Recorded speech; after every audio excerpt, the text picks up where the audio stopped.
الحمد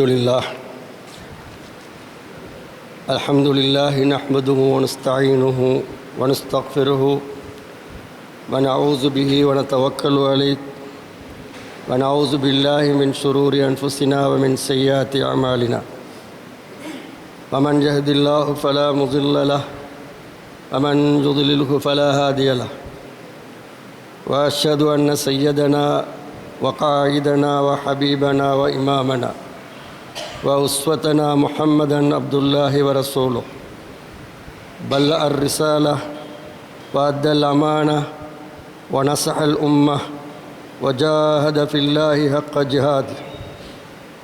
اللهم صل وسلم وبارك على هذا الرسول الكريم وعلى آله وصحابته أجمعين. اللهم أحينا على سنته وأمتنا على ملته وحشرنا في زمرته مع الذين أنعمت عليهم من النبيين والصديقين والشهداء والصالحين. أما بعد، عباد الله، أوصيكم وإياي أولا بتقوى الله، فإن التقوى تنجيكم من عذاب أليم. قال الله تعالى في كتاب الكريم وفرقان المجيد: أعوذ بالله من الشيطان الرجيم، بسم الله الرحمن الرحيم. فإذا قضيت الصلاة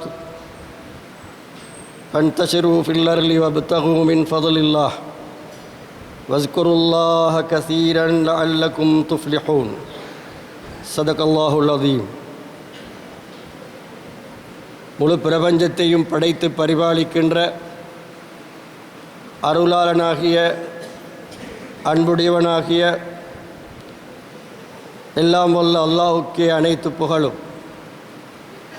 அவன் தனித்தவன், இணை துணை இல்லாதவன், அருளாளன், அன்புடையவன்.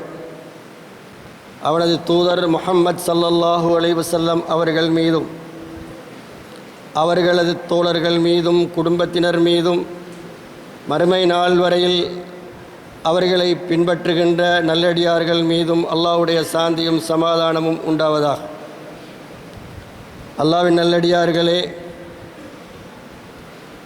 அல்லாஹ்வுடைய தீனின் வெளிச்சத்தில் உலகத்தையும் மறுமையையும் வெற்றி கொள்ள அல்லாஹ்வுடைய தீன் எங்களுக்கு வழங்கியிருக்கின்ற இந்த மகத்தான வழிகாட்டலை பின்பற்றி வாழ்கின்ற நல்லடியார்களாக இருக்க வேண்டும் என்ற இந்த மார்க்கத்தின் அடிப்படையான போதனையை இன்றைய ஜும்மாவின் நல்லுபதேசமாக முதலில் எனக்கும் அடுத்து உங்களுக்கும் முன்வைக்கின்றேன். அல்லாஹ்வின் நல்லடியார்களே, இன்றைய ஜும்மா உரையிலே அல்லாஹ்வுடைய தீனின் வெளிச்சத்தில், அதன் வழிகாட்டலின் வெளிச்சத்தில் உலகத்தின் வெற்றி பற்றிய அல்லாஹ்வுடைய தீனின் அடிப்படை போதனைகளோடு தொடர்பாக சில முக்கியமான விடயங்களை உங்களோடு பகிர்ந்து கொள்ள விரும்புகின்றோம் இன்ஷா அல்லாஹ். அல்லாஹ்வுடைய தீன் ஒரு அடிப்படையான அடித்தளத்தை கொண்டிருக்கிறது. அதுதான் இந்த உலகத்தை வெற்றி கொண்டு அந்த வெற்றியின் மூலமாக மறுமையை வெற்றி கொள்ள வேண்டும் என்ற ஒரு அடிப்படையை இந்த மார்க்கம் கொண்டிருக்கிறது.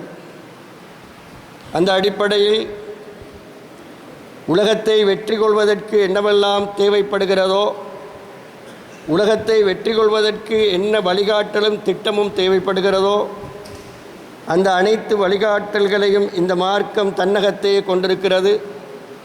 அல்லாஹ்வுடைய தூதர் ஸல்லல்லாஹு அலைஹி வஸல்லம் அவர்கள் அந்த வழிகாட்டலின் அடிப்படை முன்மாதிரியாக இருந்து உலகத்தில் மிக வெற்றிகரமான சாதனைகளை புரிந்து மறுமை நாள் வரையில் உலகத்தை வெற்றி கொள்வது எப்படி என்ற அடிப்படை பாடத்தை சுன்னாவின் மூலம் சொல்லித்தந்துவிட்டு இந்த உலகத்தை விட்டு பிரிந்து போனார்கள். அந்த முன்மாதிரி மறுமை நாள் வரையில் அல்லாஹ்வுடைய தீனின் வெளிச்சத்தில் வாழ விரும்புகின்ற தனி மனிதனுக்கும் குடும்பங்களுக்கும் சமூகத்துக்கும் நாட்டுக்கும் உலகத்தை வெற்றி கொள்வதற்கான தாரக மந்திரத்தை வழிகாட்டலை வழங்குகிறது என்பதை நாங்கள் மிகச்சிறப்பாக புரிந்து கொள்ள வேண்டும். மேலே ஓதிய அல் குர்ஆன் வசனம் வெற்றியின் மிக முக்கியமான அடிப்படைகளை எங்களுக்கு சொல்லித் தருகிறது. நானும் நீங்களும் அடிக்கடி எங்களுடைய பிரார்த்தனைகளிலே இணைத்து கொண்டிருக்கின்ற அல்லாஹு தாலா எங்களுக்கு கற்றுத்தந்த ஒரு பிரார்த்தனை இருக்கிறது. அல்லாஹு தாலா மிக அருளாளன், மிக அன்புடையவன், அடியார்கள் மீது அளவில்லாத இரக்கம் கொண்டவன். தங்களுடைய தேவைகளை, தங்களுடைய இலக்குகளை, மறுமையின் வெற்றியை, உலகத்தின் வெற்றியை அவனிடத்தில் கேட்குமாறு அவன் எங்களை வேண்டிக் கொண்டது மட்டுமல்ல, அதை எப்படி கேட்க வேண்டும் என்றும் அல் குர்ஆனிலே எங்களுக்கு பிரார்த்தனைகள், துஆக்கள் மூலம் கற்றுத்தந்திருக்கிறான். அப்படி கற்றுத்தரப்பட்ட ஒரு அழகான ஆழமான ஒரு பிரார்த்தனை, நாங்கள் அடிக்கடி ஓதுகின்ற, இறைஞ்சுகின்ற ஒரு பிரார்த்தனை, அல்லாஹ்வுடைய தூதர் ஸல்லல்லாஹு அலைஹி வஸல்லம் அவர்கள் மிகவும் விரும்பிய ஒரு பிரார்த்தனை. ரப்பனா ஆத்தினா ஃபித் துன்யா ஹஸனா வஃபில் ஆஹிரத்தி ஹஸனா வகினா அஸாபன்னார். அல்லாஹ்வின் நல்லடியார்களே, இது ஒரு அழகான பிரார்த்தனை, ஒரு ஆழமான பிரார்த்தனை. ஒரு மூமினுடைய, இஸ்லாமிய சமூகத்தினுடைய உலக மறுமை இலக்குகள், நோக்கங்கள் என்ன என்பதை தெளிவாக சொல்லித் தருகின்ற ஒரு பிரார்த்தனை. அந்த பிரார்த்தனையில் நாங்கள் தெளிவாக சொல்கிறோம், தெளிவாக கேட்குமாறு கேட்கப்பட்டிருக்கிறோம். எங்கள் இறைவனே, இரட்சகனே, இந்த உலகில் எங்களுக்கு ஹசனாவை தருவாயாக, நன்மையை தருவாயாக, தரத்தை தருவாயாக, முன்னேற்றத்தை தருவாயாக, வளர்ச்சியை தருவாயாக என்று ஹசனா என்ற சொல்லின் மூலம் நாங்கள் கேட்கிறோம். ஹசனா என்ற அரபு சொல் அழகுக்கு சொல்லப்படுகிறது, தரத்துக்கு சொல்லப்படுகிறது, நன்மைக்கு சொல்லப்படுகிறது, முன்னேற்றத்துக்கு சொல்லப்படுகிறது. அது ஒரு அற்புதமான அரபு சொல். எப்பொழுதெல்லாம் நீங்கள் இந்த பிரார்த்தனையை புரிகின்றீர்களோ, ஐவேளை தொழுகைக்கு பின்னால், வேறு சந்தர்ப்பங்களில் அல் குர்ஆனை திலாவத் செய்கின்ற பொழுதெல்லாம் இந்த பிரார்த்தனையை நீங்கள் அல்லாஹ்விடத்தில் முன்வைக்கிறீர்களோ, அப்பொழுதெல்லாம் இந்த ஹசனா என்ற சொல்லை மிகச் சரியாக விளங்கிக் கொள்ளுங்கள். அதன் மூலம் நாங்கள் மிகப்பெரிய எங்களுடைய உலகத்தில் ஏற்படுத்துகின்ற மாற்றத்தை பற்றி கேட்கிறோம், வெற்றியை பற்றி கேட்கிறோம், முன்னேற்றத்தை பற்றி கேட்கிறோம். அல்லாஹ்வின் நல்லடியார்களே, அந்த பிரார்த்தனையின் அடுத்த பகுதி ரப்பனா ஆத்தினா ஃபித் துன்யா ஹஸனா வஃபில் ஆஹிரத்தி ஹஸனா வகினா அஸாபன்னார். முதல் பகுதி உலகத்தோடு தொடர்பானது, இரண்டாவது பகுதி மறுமையோடு தொடர்பானது. மறுமையிலும் ஹசனாவை தருவாயாக, நரகத்தீயிலிருந்து பாதுகாப்பை தருவாயாக. இந்த இரண்டும் மறுமைக்குரியது. நரகத்தீயிலிருந்து பாதுகாப்பும், மறுமையில் ஹசனா என்பது சுவர்க்கமும். சுவர்க்கத்தை தருமாறு ஹசனாவின் மூலம் கேட்கின்ற நாங்கள் அதே சொல்லை பயன்படுத்தித்தான் அல்லாஹு தாலா கற்றுத்தந்திருக்கிறான் மறுமை உலகத்திலும் ஹசனாவை கேட்குமாறு. மறுமையில் ஹசனா என்பது சுவர்க்கம், உலகத்தில் ஹசனா என்பது செழிப்பான ஒரு வாழ்வு, முன்னேற்றமான ஒரு வாழ்வு, அபிவிருத்தி அடைந்த ஒரு வாழ்வு. மக்கள் எல்லோரும் அமைதியாக, ஒற்றுமையாக, சமத்துவமாக தங்களுடைய தேவைகளை நிறைவேற்றி கொண்டு மிகச் சரியான முறையில் வழிநடாத்தப்பட்டு ஒழுக்கமும் பண்பாடும் கொண்ட ஒரு அழகிய நிலப்பரப்பில் வாழ்வதுதான் ஹசனாவின் உலகத்தின் உச்சகட்டம். அல்லாஹ்வுடைய தூதர் ஸல்லல்லாஹு அலைஹி வஸல்லம் அவர்கள் அவருடைய தூதுத்துவத்தை, வகையை பெற்ற நாளிலிருந்து 13 வருடங்கள் அப்படியான ஒரு ஹசனாவை இந்த உலகத்தில் பரிபூர்ணமாக காண்பிக்க வேண்டும் என்பதற்காக தங்களுடைய உயிரை பணயம் வைத்து போராடினார்கள். அவர்கள் பட்ட துன்பங்கள், கஷ்டங்கள், எடுத்துக்கொண்ட முயற்சிகள், பிரயத்தனங்கள், இவையெல்லாம் வரலாற்றிலே நாங்கள் படித்தவைகள். அதன் பின்பு அவருக்கு ஒரு களம் கிடைக்கிறது, ஒரு மண் கிடைக்கிறது, ஒரு பூமி கிடைக்கிறது, மதீனா என்ற பெயரில். அதனை அவர்கள் வளப்படுத்தினார்கள். அதனுடைய பெயரை மாற்றினார்கள். அங்கு மனிதர்கள் ஆளப்படுகின்ற பொழுது ஆட்சியாளனும் ஆளப்படுகின்றவர்களும் எப்படி இருக்க வேண்டும் என்ற ஒழுங்கை ஏற்படுத்தினார்கள். சமத்துவமான சட்டத்தை ஏற்படுத்தினார்கள். அழகான பொருளாதார நிறைவை ஏற்படுத்தினார்கள். சந்தையை ஒழுங்குபடுத்தினார்கள். வணக்கத்தை ஒழுங்குபடுத்தினார்கள். மஸ்ஜிதுன் நபவியை நிர்மாணித்து ஆத்மீக அடிப்படைகளை இட்டார்கள். நீதி செலுத்தினார்கள். வெளி உறவுகளை ஒழுங்குபடுத்தினார்கள். அந்த அழகிய பூமியை, வளமான பூமியை, ஹசனாவான பூமியை அவர்கள் முழு உலகத்துக்கும் மறுமை நாள் வரையில் உதாரணமாக ஆதர்சமாக காட்டுவதற்காக அதன் பாதுகாப்புக்காக அவர்கள் போராடினார்கள், யுத்தங்களை செய்தார்கள். அந்த முன்மாதிரியை பார்த்து பரவசமடைந்து ஏங்கி இருக்கின்ற அயலில் உள்ள அனைவரும் அந்த நாட்டை, அந்த ஹசனாவை வேண்டி நின்ற பொழுது அவற்றை கொடுப்பதற்கு தடையாக இருந்த ஆட்சியாளர்களை யுத்தங்களின் மூலம் அகற்றிவிட்டு மக்கள் எல்லோரையும் அந்த ஹசனாவுக்குள் அழைத்து கொண்டார்கள். அதன் விளைவாக மிக குறுகிய காலத்தில் அயலில் இருந்த நாட்டு மக்கள் எல்லாம் இந்த ஹசனாவுக்குள் வந்து மிகப்பெரிய ஒரு சாம்ராஜ்யம் உருவாகியது. ஹசனா என்ற தலைப்பில். ஹசனா என்ற சொல் வெறும் நன்மைக்கு சொல்லப்படுவதல்ல. அப்படி இருந்தால் அல்லாஹ்வுடைய தூதருடைய வாழ்வு குறுகி இருக்கும். எவையெல்லாவற்றையும் அல்லாஹ்வுடைய தூதர் ஸல்லல்லாஹு அலைஹி வஸல்லம் அவர்கள் இந்த உலகத்தில் தனி மனிதனாக, குடும்பமாக, சமூகமாக, நாடாக விட்டு சென்றார்களோ, வழிகாட்டினார்களோ, அந்த அத்தனையும் இந்த ஹசனாவை குறித்து காட்டுகிறது. நீங்கள் ஒரு தனி மனிதனாக அல்லாஹ்விடத்தில் உலகத்தில் ஹசனாவை கேட்டால் உங்களுடைய தனி மனித வாழ்வு வளரும், செழிக்கும், வளர்ச்சியடையும். நீங்கள் குடும்பமாக கேட்டால் அந்த குடும்பத்தில் ஹசனா என்பது ஒரு அழகான, மகிழ்ச்சியான, ஒழுக்கமான, பண்பாடான, பொருத்தப்பாடோடு கூடிய நல்ல ஒரு பரம்பரையை உருவாக்குவதை இலக்காக கொண்ட ஒரு அழகான குடும்பம், அல்லாஹ்வுடைய தூதருடைய குடும்பம் மாதிரி அந்த ஹசனா கிடைக்கும். நீங்கள் ஒரு சமூகத்தை உருவாக்க விரும்பினால் அந்த சமூகத்திலே இருக்கின்ற அனைத்து விடயங்களும் இந்த மார்க்கத்தின் வெளிச்சத்தில் வழிகாட்டப்பட்டு அந்த சமூகம் ஒழுக்கமும் ஆத்மீகமும் கொண்ட, அபிவிருத்தியும் முன்னேற்றமும் கொண்ட, அறிவும் ஆராய்ச்சியும் கொண்ட, இன்னும் பல சாதனைகளை செய்கின்ற அற்புதமான சமூகமாக அது மாறும். அப்பொழுதுதான் அந்த சமூகத்திலே ஹசனா என்பது வாழும். அந்த சமூகம் அல்லாஹ்விடத்திலே ஹசனாவை கேட்கின்ற பொழுது, அல்லாஹ்வின் நல்லடியார்களே, ஒரு நாடு என்ற வகையில் ஹசனாவை கேட்டால் அல்லாஹ்வுடைய தூதர் ஸல்லல்லாஹு அலைஹி வஸல்லம் அவர்கள் 10 வருடங்களின் நீண்ட போராட்டத்துக்கு பின்பு மதீனாவிலே உருவாக்கிய அந்த நாடு அவர்களுக்கு ஹசனாவாக கிடைக்கும். அல்லாஹ்வுடைய தூதருடைய இறுதி கட்டம், உலகத்திலிருந்து பிரிந்து போகின்ற கட்டம், பள்ளிவாசலில் மஸ்ஜிதுன் நபவியில் தொழுகை நடத்த முடியாத ஒரு நிலையில் அவர்கள் ஹஸரத் அபூபக்கர் ரலியல்லாஹு தஆலா அன்ஹு அவர்களுக்கு தொழுகையை நடத்துமாறு கூறியதன் பின்பு அவர்களுடைய வீட்டின் திரையை அகற்றி பார்க்கிறார்கள். அப்பொழுது அவர்கள் புன்முறுவல் பூத்து சிரிக்கிறார்கள். அவர்கள் உருவாக்க விரும்பிய அந்த அற்புதமான ஹசனாவை கொண்ட நாடு, மக்கள், சமூகம், வணக்கம், வழிபாடுகள், பொருளாதாரம், சட்டம், நீதி, ஆட்சி, இவையெல்லாம் உருவான ஒரு கட்டத்தை பார்த்து அவர்கள் புன்முறுவல் பூத்தார்கள். ஏனென்றால் அங்கு ஒரு ஹசனாவான நாடு உருவாகி இருந்தது. பள்ளிவாசலில் அனைத்து மக்களும் தொழுகைக்காக வருகின்ற ஒரு அற்புதமான ஹசனா உருவாகி இருந்தது. பரஸ்பரம் அனைவரும் ஒரே குடும்பம் போன்ற சகோதரத்துவம் என்ற ஹசனா உருவாகி இருந்தது. எல்லோருடைய பொருளாதார பிரச்சனைகளுக்கும் காது கொடுத்து தீர்த்து வைக்கின்ற, சந்தையை நியாயமான முறையில், நீதியான முறையில் வழிநடாத்துகின்ற, மக்களுடைய தேவைகளை நிறைவேற்றி வைக்கின்ற ஒரு அழகான ஒரு நாடு உருவாகி இருந்தது ஹசனா என்ற தலைப்பில். அங்கு ஒரு அறிவை தேடிச் செல்கின்ற மிகப்பெரிய ஆர்வம் கொண்ட ஒரு குழு உருவாகி இருந்தது.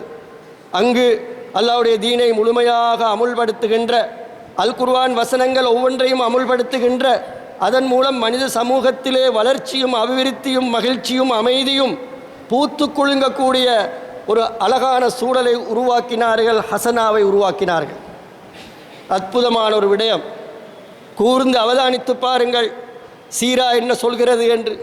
ஒரு கட்டம் வந்தது, ஜகாத்தை பெறுவதற்கு அங்கு யாரும் இருக்கவில்லை. ஜகாத்தை கொடுக்கின்றவர்கள் இருந்தார்கள். அதற்குத்தான் நாங்கள் பொருளாதார பாசையில் சொல்வோம், படித்தவர்களுக்கு தெரியும், தன்னிறைவடைந்த பொருளாதாரம் என்று.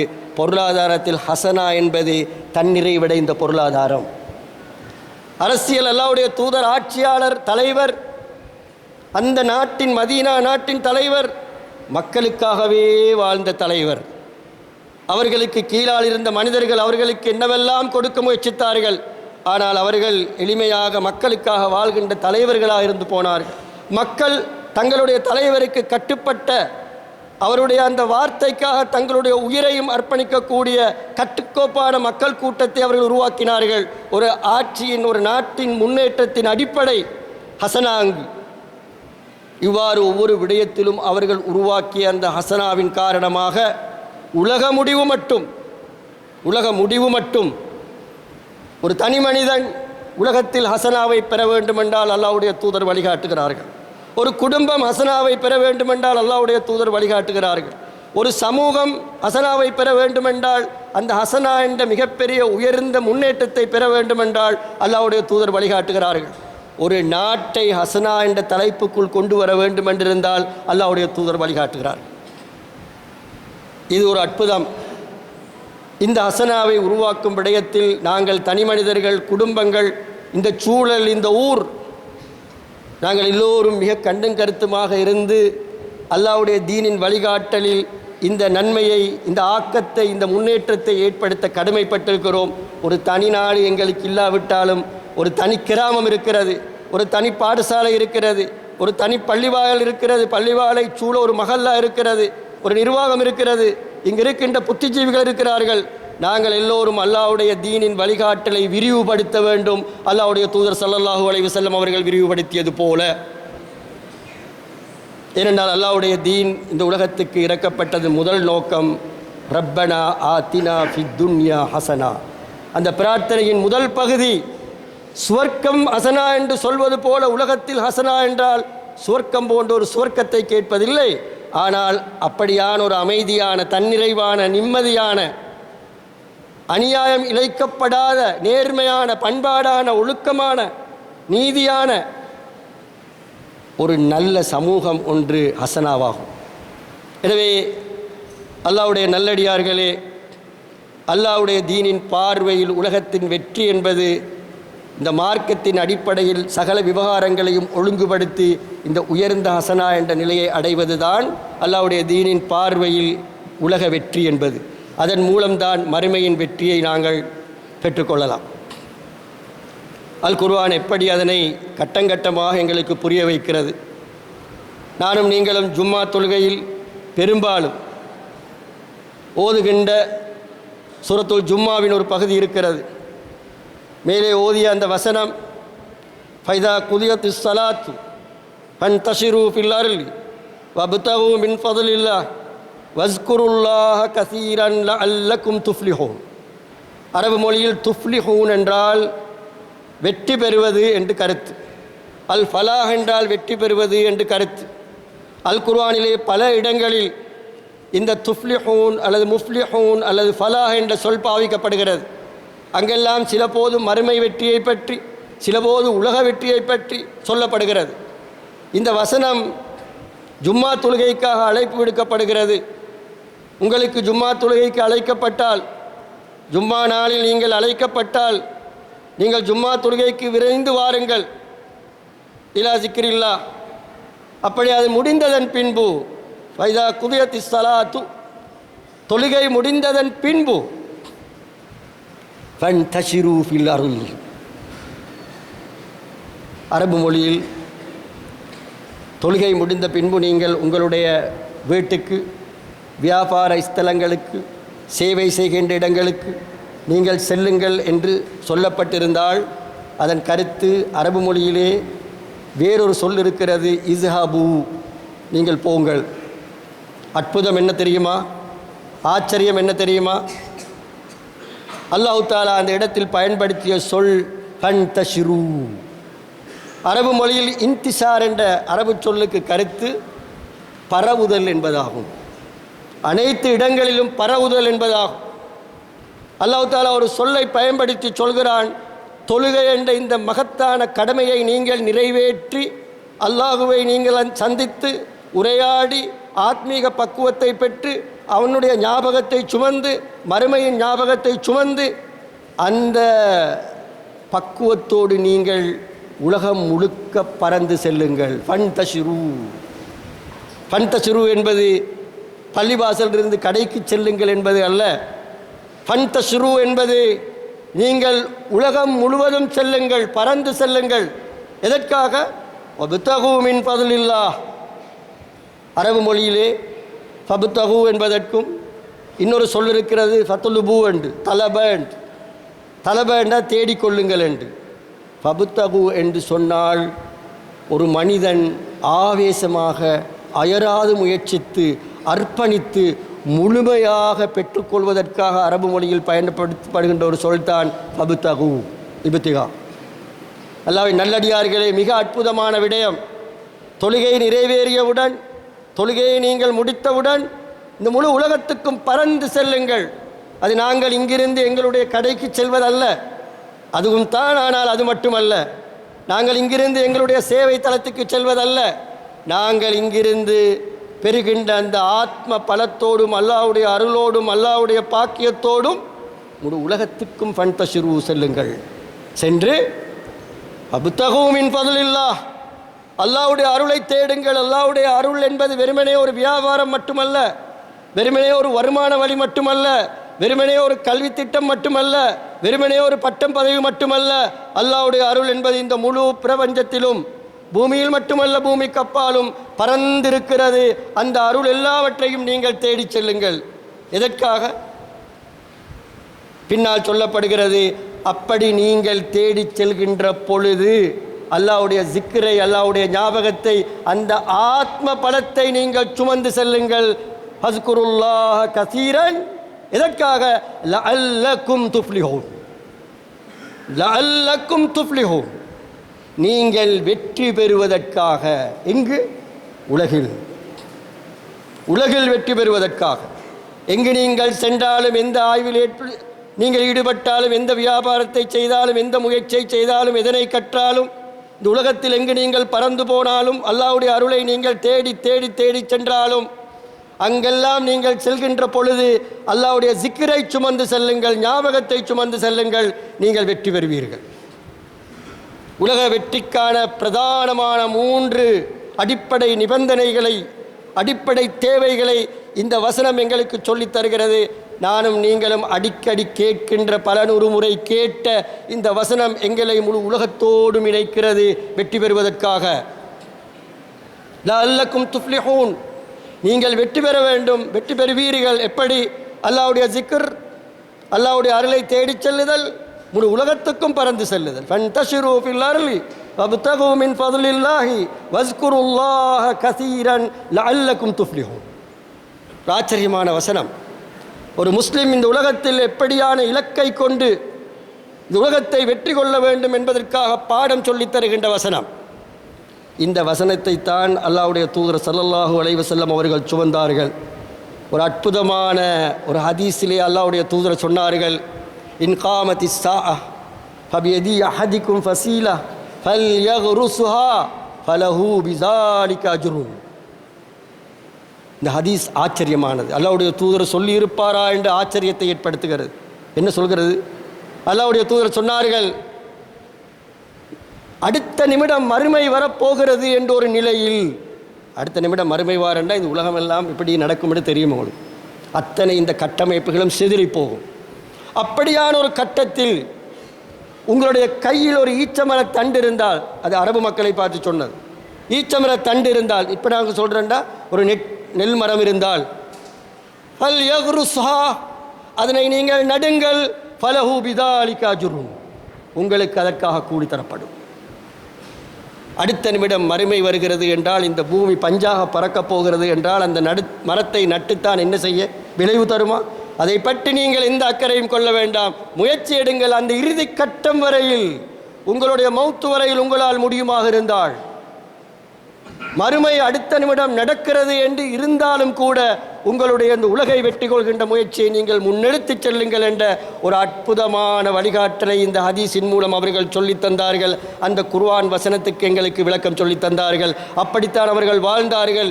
இறுதி வாரம் வரையில் ஓயாது ஓடினார்கள், உழைத்தார்கள், யுத்த களத்தை சந்தித்தார்கள், யுத்த களத்துக்கு தலைமை தாங்கினார்கள்.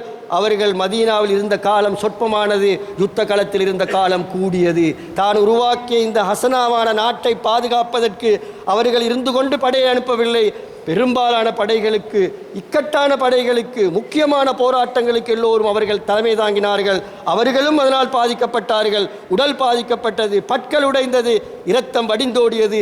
ஆனால் அந்த தலைமைத்துவத்தை கொடுத்தார்கள். தான் உருவாக்கிய அந்த ஹசனாவை பாதுகாப்பதற்கு இறுதி மூச்சு வரையில் அவர்கள் போராடினார்கள், மும்முரமாக போராடினார்கள். அந்த கட்டத்தில் தான் இந்த ஹதீஸை சொன்னார்கள். உங்களுடைய கையில் ஒரு ஈச்சமரத்தண்டு இருந்தால், அடுத்த நிமிடம் மறுமை வரப்போகிறது என்று இருந்தால், அதனை நீங்கள் நடுங்கள். ஃபலஹு பிஸாலிக அஜ்ருன். இங்கிருக்கின்ற இளைஞர்கள், இங்கிருக்கின்ற திறமைகளும் ஆற்றலும் கொண்டவர்கள், உங்களுடைய வட்டத்தை நீங்கள் சுருக்கிக் கொள்ளாதீர்கள், ஒரு சுக வட்டத்தில் இருக்காதீர்கள். நீங்கள் இந்த வசனத்தை பாடமாக எடுங்கள். ஃபன்தஷிரு ஃபில் அர்லி வப்தகு மின் ஃபத்லில்லாஹ். உலகமெல்லாம் பறந்து சென்று நீங்கள் அல்லாஹ்வுடைய அருளை தேடுங்கள் வெற்றி கொள்வதற்கு.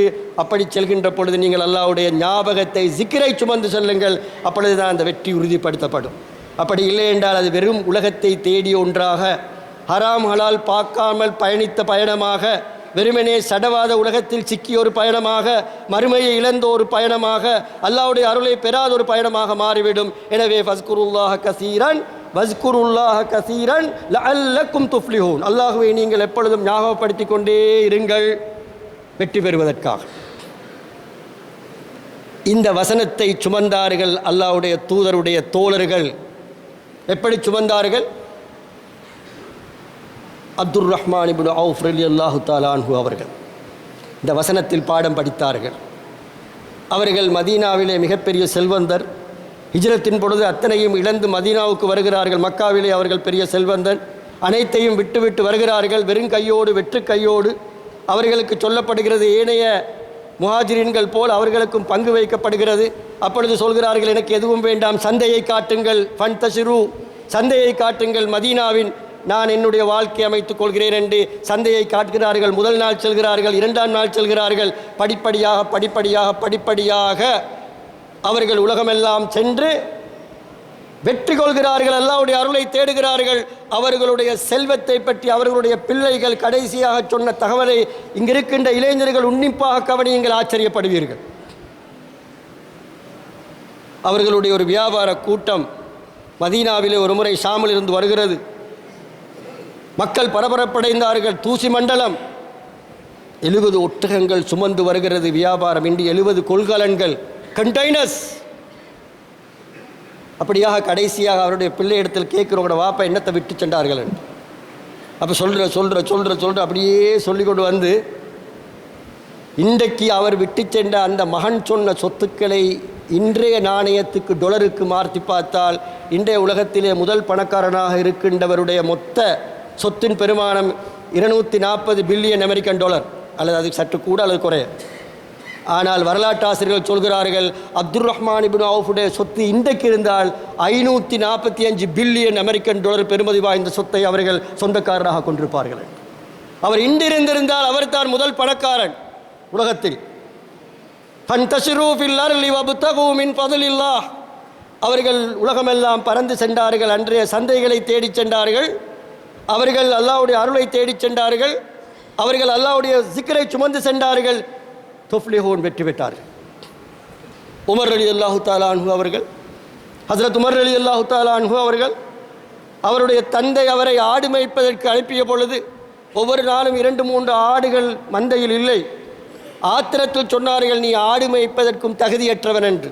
அல்லாஹ்வுடைய தூதர் ஸல்லல்லாஹு அலைஹி வஸல்லம் அவர்கள் அற்புதமான அந்த மனிதரை வழிநடாத்தி, வழிப்படுத்தி, அவருடைய திறமையை வெளிக்கொண்டு வந்து அவர்கள் 2வது தலைவராக, ஹலீஃபாவாக வருகிறார்கள். அவர்களுடைய ஆட்சியின் பரப்பு என்ன? ஃபன்தஷிரு ஃபில் அர்ல். அவர்களுடைய கடைசி கட்டத்தில் முழு இஸ்லாமிய சாம்ராஜ்யத்தின் ஆட்சி பரப்பு 32 லட்சம் சதுர மைல் பரப்பு. ஃபன்தஷிரு ஃபில் அர்ல். உலகமெல்லாம் சென்று அல்லாஹ்வுடைய தீனை கொடுத்து மக்களை வாழ வைத்து சுவர்க்கத்துக்கு அழைத்து செல்கின்ற மகத்தான பணியை செய்தார்கள். இன்றும் அவர்கள் பாராட்டப்படுகிறார்கள். உமரை போன்ற ஒருவர் இன்றைய உலகத்துக்கு தேவை, இந்த உலகத்தை மிகச் சிறப்பாக வழிநடாத்துவதற்கு என்று அந்நிய முஸ்லிம் அல்லாத அறிஞர்கள் சொல்லும் அளவுக்கு அவர்கள் உலகை வெற்றி கொண்டார்கள். எனவே அல்லாஹ்வுடைய தீன் உலகத்தை வெற்றி கொள்வதற்கான அடித்தளத்தை இடுகிறது. ஜிக்ரோடு, அல்லாஹ்வுடைய தக்வாவோடு, சிந்தனையோடு, வழிகாட்டலோடு உலகத்தை வெற்றி கொள்ள வேண்டும். வியாபாரியா நீ உச்சத்துக்கு செல்ல வேண்டும், விவசாயியா நீ உச்சத்துக்கு செல்ல வேண்டும், நீ சேவையாற்றுகின்ற ஒருவனா உச்சத்துக்கு செல்ல வேண்டும், நீ ஒரு தொழிலதிபரா உச்சத்துக்கு செல்ல வேண்டும் என்பதனால் தான் அல்லாஹ்வுடைய தூதருடைய ஒவ்வொரு தோழரையும் நீங்கள் உன்னிப்பாக பாருங்கள், ஒவ்வொரு துறையில் சாதித்தவர்களாக இருப்பார்கள். அறிவுத்துறையில், செல்வத்துறையில், முதலீட்டுத் துறையில், ஆட்சி துறையில் எல்லாவற்றிலும் சாதித்த மனிதர்கள் தான் அல்லாஹ்வுடைய தூதருடைய தோழர்கள். அடுத்த தோழர்கள், அடுத்த தோழர்கள் என்று தாபியீன்கள், தபு தாபியீன்கள் என்று இறுதி கட்டம் வரையில் அந்த சாதனை தொடர்ந்தது. ஏனென்றால் அல்லாஹ்வுடைய தீன் உலகத்தை வெற்றி கொண்டு மறுமையை வெற்றி கொள்கின்ற அந்த மகத்தான மாற்றத்தை உருவாக்க விரும்புகிறது. அதனால் தான் அல்லாஹ்வுடைய தீன் சொன்னது, ஒரு சிறந்த நேர்மையான வியாபாரி நாளை மறுமையில் சுஹதாக்களோடும் அன்பியாக்களோடும் இருப்பார்கள் என்று. நாளை மறுமையில் 7 கூட்டத்தினர் அல்லாஹ்வுடைய நிழலை அரிசின் நிழலை பெறுவார்கள். முதலாவது யார்? இமாமுன் ஆதில். இந்த உலகத்தில் நீதியாக ஆட்சி செய்து மக்களுக்கு ஹசனாவை கொடுத்து ஒரு நல்ல நாட்டை உருவாக்கிய ஆட்சியாளன் தான், இமாம் தான். அல்லாஹ்வுடைய அந்த அரிசின் நிழலை பெறுவார்கள் மறுமையில். இமாமுன் ஆதில். எனவே அல்லாஹ்வுடைய தீன் இப்படியான ஒரு மிகப்பெரிய கனவை இந்த உலகத்தில் காண்கிறது. ரப்பனா ஆத்தினா ஃபித் துன்யா ஹசனா வஃபில் ஆஹிரத்தி ஹசனா வகினா அஸாபன்னார். அல்லாஹ்வின் நல்லடியார்களே, இப்படியான ஒரு அழகான பாடம் இந்த மார்க்கத்தில் இருக்கிறது. இன்றும் இந்த உலகத்தில் நடைபெறுகின்ற போராட்டங்கள் எல்லாம் முஸ்லிம் உலகில் முழு உலகமும் ஒன்று திரண்டு அழித்துவிட வேண்டும் என்று கங்கணம் கட்டிக்கொண்டு முழு வளங்களையும் திரட்டி ஆயுதங்களை திரட்டி அழித்தொழிக்க வேண்டும் என்று இரவு பகலாக திட்டமிட்டு செய்கின்ற வேலைகள் கூட வெற்றி பெறாமல் இருப்பதற்கு காரணம் அல்லாஹ்வுடைய தீனின் வலிமை. அல்லாஹ்வுடைய தீனோடு எழுந்து நிற்கின்ற ஒரு குழு ஒரு சிறிய நிலப்பரப்பில் அல்லாஹ்வுடைய தீனை அமுல்படுத்தி, ஹசனாவை அமுல்படுத்தி, அதன் மூலம் உலகத்துக்கு மிகப்பெரிய ஒரு அபிவிருத்தி அடைந்த முன்னேற்றமான ஒரு சிறிய நாட்டை காட்டினால் அதை பார்த்து முழு உலகமும் கவரப்படும் என்ற அச்சத்தின் காரணமாக அவர்களை அழித்தொழிப்பதற்கு அவர்கள் முயற்சிக்கிறார்கள். அந்த முன்மாதிரி வரக்கூடாது என்பது தான் காரணமே அல்லாமல் அந்த மக்களோடு வேறு கொடுக்கல் வாங்கல் அவர்களுக்கு கிடையாது. யாரெல்லாம் அல்லாஹ்வுடைய தீன் இப்படியான ஹசனாவை ஏற்படுத்தி உலக முன்னேற்றத்தை காட்டி முழு மக்களையும் கவர்ந்திழுப்பதற்கு முயற்சிக்கிறதோ அங்கெல்லாம் அல்லாஹ்வுடைய தீனின் எதிரிகள் ஒன்று திரள்வார்கள். அது சில போது பெயரளவில் இருக்கின்ற எங்களுடையவர்களாக இருந்தாலும் சரி அல்லது எங்களுடைய எதிரிகளாக இருந்தாலும் சரி, எல்லோரும் ஒன்றிணைவார்கள். அந்த மதீனாவுக்கு ஒப்பான அந்த ஹசனா என்ற அந்த நாடு உருவாகப்படாது என்பதற்காக. அதுதான் ரகசியம். எங்களை விட அவர்கள் புரிந்து வைத்திருக்கிறார்கள். இவர்கள் ஹசனாவை கொண்டு வந்தால் ஆட்சியில் அதுதான் உன்னதமான ஆட்சி. இவர்கள் பொருளாதாரத்தில் ஹசனாவை கொண்டு வந்தால் சிங்கப்பூர் அல்ல, அதுதான் ஆட்சி. இவர்கள் ஒழுக்கத்தில், பண்பாட்டில், சகோதரத்துவத்தில், நீதியில், நியாயத்தில் ஹசனாவை கொண்டு வந்தால் உலகத்துக்கு அதுதான் முன்மாதிரி. எனவே அந்த முன்மாதிரியை நோக்கித்தான் இப்பொழுது உலகம் விழித்து கொண்டு, முஸ்லிம் உலகம் குறிப்பாக அல்லாஹ்வுடைய தீனோடு தங்களை வரித்து கொண்ட மனிதர்கள் முயற்சிக்கிறார்கள். எனக்கும் உங்களுக்கும் ஒரு பொறுப்பு இருக்கிறது. இங்கு இருக்கின்ற இளைஞர்களுக்கு ஒரு பொறுப்பு இருக்கிறது. மார்க்கத்தின் வெளிச்சத்தில் நீங்கள் உலகத்தை வெற்றி கொள்வதற்கான அல்லாஹ்வுடைய தீன் முன்வைத்திருக்கின்ற, அல் குர்ஆன் முன்வைத்திருக்கின்ற நிபந்தனைகளை சரிவர பின்பற்றி நீங்கள் இருக்கின்ற வாழ்க்கை தராதரத்தில் உச்சத்துக்கு செல்ல முயற்சி எடுங்கள். அந்த உச்சங்கள் தான் ஹசனா என்று சொல்லப்படுகிறது.